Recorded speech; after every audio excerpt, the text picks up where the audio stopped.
Spray paint with my brother Wafeeq. Unity, we in here, we still rapping, man. Hi, this is Dr. Wafeeq Sabir.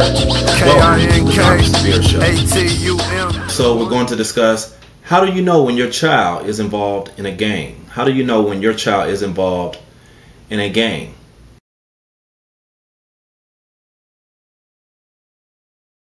Now there's a few tips that I'm going to give you along the way. You can take notes. You will see some of the information come up on your screen. But one of the first things that I would suggest, because I've been discussing this with parents and teachers and counselors for 18 years. Over 18 years we've been kind of discussing this question here. How do you know when your child's involved in a gang? And one of the things that I would recommend that you do is that you first ask that young person in your life, ask your child, are you involved in a gang? Now you're probably saying, Dr. Sabir, you know, that sounds kind of silly, because they're probably going to tell me, no, I'm not involved. And about 99% of the time, that's probably what they're going to say, I'm not involved. However, you still have that 1%, and your child might be that one that says, yeah, mom, yeah, dad, you know, I am in a gang. So what? Or I am in a gang. You know, you were in a gang. You know, my dad was in a gang. My cousins, my uncles, they were in a gang. So surely it's okay for me.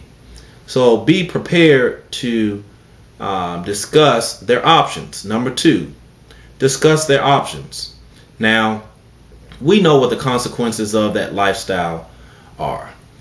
They've heard going to jail. They've heard being killed on the streets. They've heard those things before, and so you want to repeat those things. You want to constantly discuss, you know, the consequences of that lifestyle.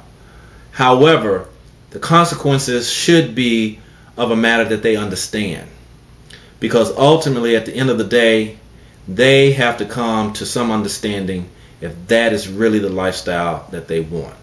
Do they want to go to jail? Do they want to find themselves dead?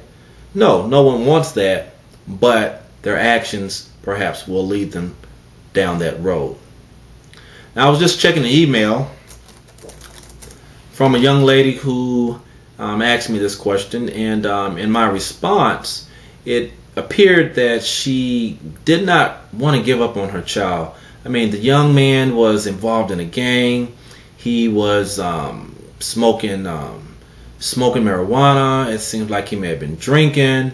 There's some other problems that the young man had, but the primary thing was that this mother did not want to give up on her child. So the third thing as a parent that you want to look at is not giving up. You know, I know it can be hard, difficult, a lot of challenges raising children nowadays. It is. You know, that young person that you might have in your life, there's a lot of challenges that go along with growing up. But don't give up. You're constantly repeating yourself, and you're constantly agitated and frustrated and stressed out because they won't behave the way that you want them to. But simply don't give up. So first ask that young person if they're involved. Secondly, discuss their options. And thirdly, don't give up.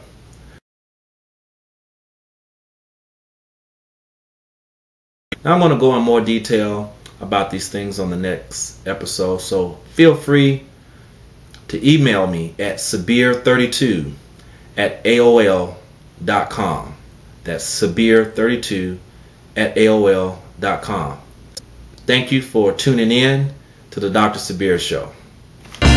Black book sessions, outlines and sketches, practice hand styles, one lines and measures, perfecting my craft, ill ways to rights like Ali, training for a 12-round fight. You gotta train hard. I read till my brain throb, make sure it's real. Before I claim God, make knowledge be born, writing names on the wall in a style that I master with a rusto blaster. Vivid imagination reflects in each creation. Vibes attract eyes from all over the place, and it's real major. Always bring